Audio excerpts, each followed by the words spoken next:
for joining us for this afternoon's poetry session for freedom, justice, and peace. I am Marga Ortigas, an author and journalist from the Philippines, and it is with great honor that I would like to introduce our two great poets that we have here this afternoon, who will be doing a hybrid poetry reading in 8 Philippine languages of If I Must Die, an iconic poem now by the late Palestinian poet professor Refat Alareir, who was born on the Gaza Strip in 1979 and was killed in a targeted Israeli airstrike in December 2023 with at least 4 members of his family. He wrote this poem and it has been viewed and read over 30 million times online. That's as of the last estimate. Here to the right of the stage is Miss Marjorie Evasco, a multi-awarded Filipino poet who has the distinction of being a C. Wright 2010 laureate and National Commission on Culture and Arts Ani ng Dangal 2011 awardee. She is a university fellow and professor emeritus of literature for the De La Salle University and is currently its writer-in-residence.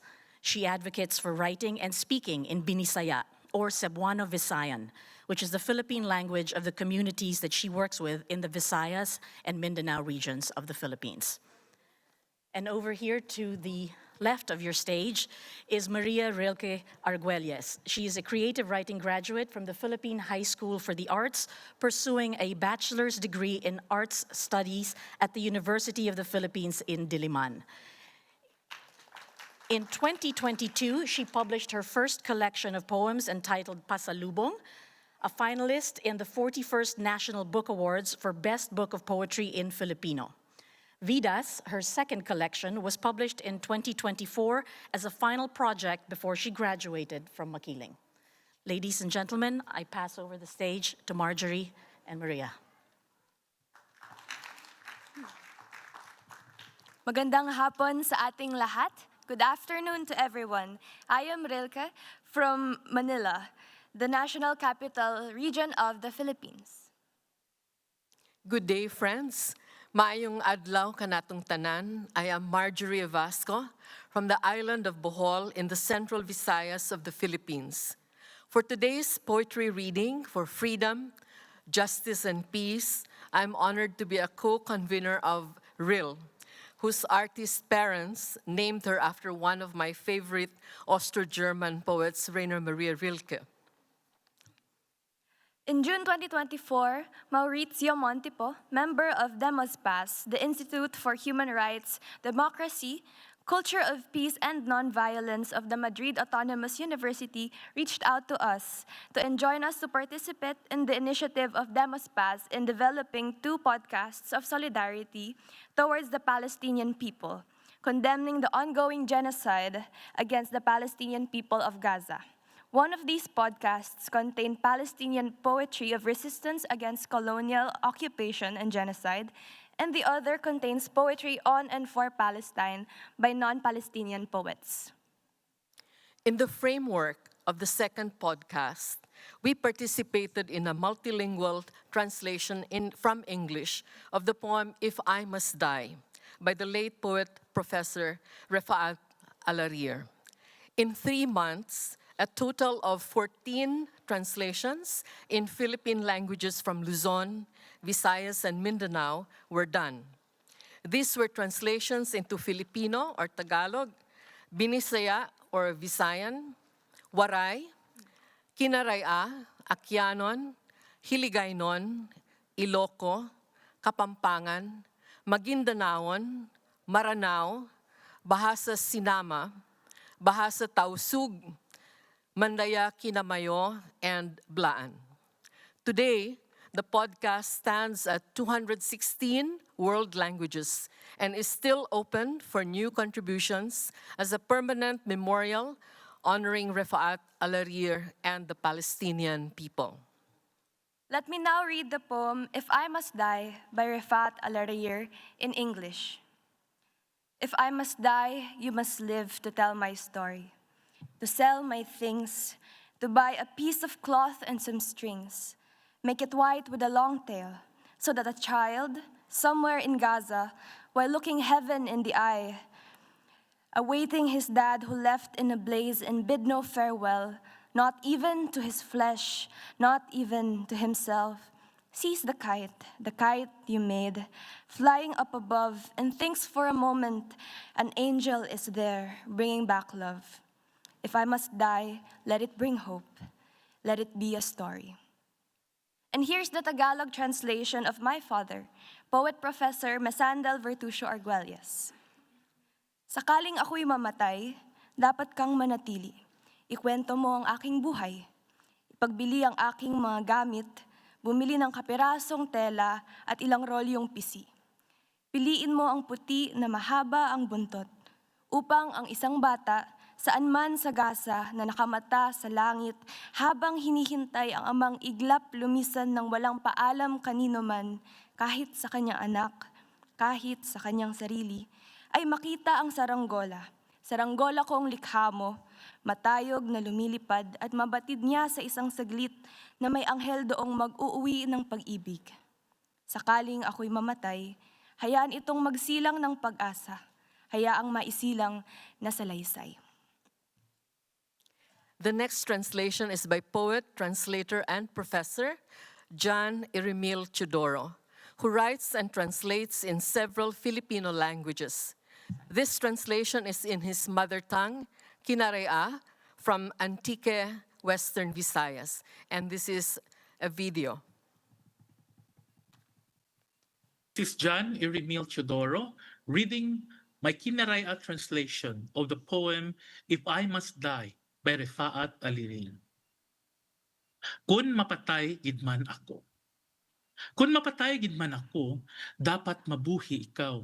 Agad magsaysay sa akin istorya, magbaligya kang akin mga pagkabutang, magbakal kang sangkapanid nga panapton, kag pirakahilo, himuang nga puti nga may labag nga ikog. Agad ang sangkabata sa may Gaza, samtang ginasilang ang matakang langit sa paghilat sa anang tatay nga nagpanaw sa sangkapagdabadaba, kagwara makapagpaalam kay bisan sino, bisan pagani sa anang kusog, kagbisan sa anang kaugalingan. Makita ang burador, ang akin burador nga imong ginhimo, nagalupad sa kahawaan, kag manamdam tanak sa makadali, may anghel rugto nga magadara pabalik sa pagpalangga. Kung mapatay gid man ako, tuguti nga magtara kang paglaom, tuguti nga mangin kasaysayan. Another translation from the Western Visayas will be read by Poet Professor John Barrios, who will be reading in Akyanon.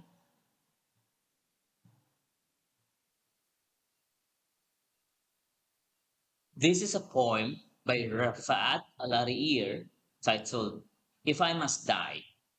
I'm going to read a translation of this poem in Akyanon, one of the languages in the Philippines. Kung ako mapatay. Kung ako mapatay, dapat mabuhi ka para isugid ang istorya, para ibaligya ang mga gamit, pambakaw itsang katela ag mga higot, pili aro puti nga may mahaba nga ikog. Para ro sang kaunga, igto sa Gaza, samtang ginatulok it anang mataro langit, gawat sa anang ama nga nabilin sa kalayo. Wat bisan sambilog nga ginbayawan it alima, uwa gani kabayaw sa anang gawas, o sa anang kaugalingon. Nakita ro burador, akon nga burador, ikaw nagubra. Gawupad sa langit, nanumdum it makadali, nga may anghel igto, nga magabalik it paghigugma. Kung ako mapatay, pabayi nga ang kamatayon ay mangin paglaom. Pabayi nga mangin isala ra ka istorya.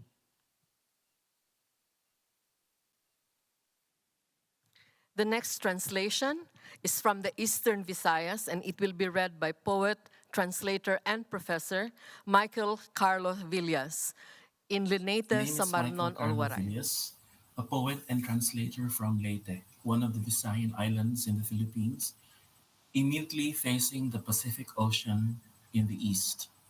I translated Refaat Al-Ariir's If I Must Die to the lingua franca of the Eastern Visayas, popularly called Waray, but also known as Linete Samarnon, Binisaya nga Waray, and Binisaya nga Samar Leyte. Here is my translation. If I must die, kun mamatay ako, ni Refaat Alareer.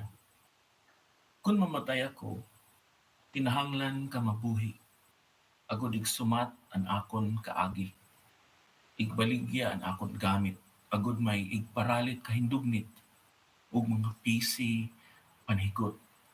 An busag nga may hilabang nga ikog-ikog, agod ano sa kabata, dapit may Gaza, pagtitinutukan an mata halangit. Samtang naguhulat han iya amay nga bumiya han pag-ulyab, waray puro panamilit maski naman la iya kalugalingon o iya man lawas. Makita an manugbanog nga imo hinimo nalupad din taas ug kadali ay makagunahuna hiya may daw sa nga anghel ginbabalik ang gugma. Kung mamatay ako, unta. Mahimo ini nga paglaom. Unta. Mahimo ini nga susumatan. Kung mamatay ako, ni Refaat Alareer. We now go to the Cordillera region in the northern part of the Philippine archipelago to listen to Ilocano translation by poet, translator, and professor Junli Lazaga of Baguio City. If I Must Die by Refaat Alareer. This is Junli Lazaga, and I will be reading my translation of this poem in the Ilocano language of the Luzon Island of the Philippines. Ilocano, Isla de Luzon, Filipinas. No may parbeng amatayak. No may parbeng amatayak, nasken nga agbyag ka. Amang istorya iti pakasaritaak. Amang ilako kadagiti sanikwak, amay gatang iti lupot asang kapersat, ken sumagmamano atali. Nasken apuraw, nga daan at idug nga ipos na. Tapno ti ubing nga adda iti no sa dino man sa jay Gaza, bayat aperperengan na ti tangatang, tagtagi urayin na ti amana, apimusay iti kimanalbuong agilayab, ken di nagpakada iti siya sinuman, di nagpakada uray pa iti sa gibo ti bukod na alasag, di nagpakada uray pa iti bukod na abagi.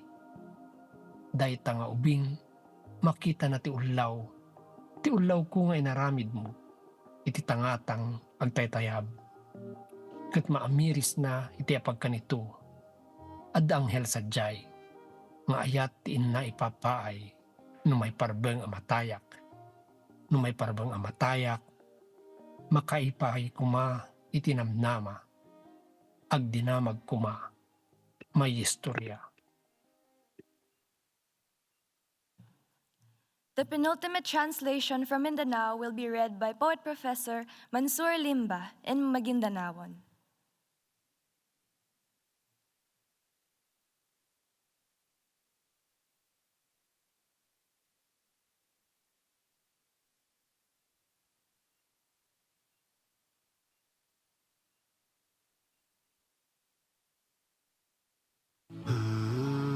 Pabiladet amasabila ko. Pabiladet amasabila ko. Det amoyag ka. Asal mapanood tulang kasutudtulan ko. Asal mabasa ng kasumanga imo ko. Asal makapamasa sa sanaya aginis. Baloy ka amaputi aadad malando a ikogin. Asal adanwata sa Gaza. Gagalo na badtingara sa langit, sa kabangangapanin kani amanin anasabil sa kinatutong, andodala na pagatawanin. Apyakan usapunin, apyakan o ginawanin. Na makailay kanu layang-layang, layang-layang a inumbalang ka. Baladto, ando, makapagitong sa adan malaikat, san abad tatanggit sa lilini. Pabila kadet ang masabila ko, baloy ka ang makapananggit sa inam, baloy ka tudtulan.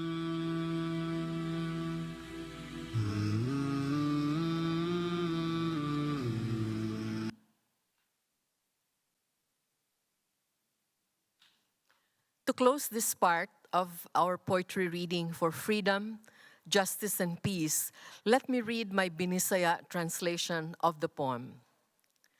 Kuno galing mamatay ako, ni Refaat Alarir.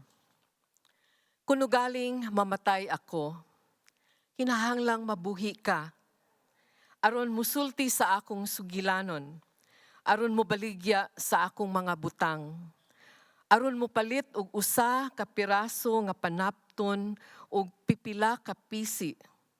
Himuang puti nga naay taas nga ikog aron usa ka bata sa usa ka dapit sa Gaza. Samtang mitutok sa mata sa langit, nagpaabot sa iyang amahan nga mibiya diha sa pagdilaab. Ug wala makapanamilit sa bisan kinsa, wala gani sa iyang unod, wala gani sa iyang kaugalingon. Makakita sa tabanog. Akong tabanog nga imong gihimo, galupad-lupad sa ibabaw, makahuna-huna sa usa ka gutling nga anaay anghel, nagdala ug balik sa paghigugma. Kuno galing mamatay ako, hinaot magdala kini og paglaom. Hinaot magdala kini mahimo kining sugilanon.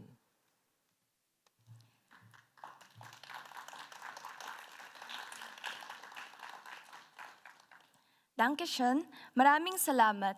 Thank you for listening to our translations in various Philippine languages of Refaat Alarir's If I Must Die, read by poet translators in Filipino, Kinaraya, Akyanon, Waray, Magindanaon, and Binisaya.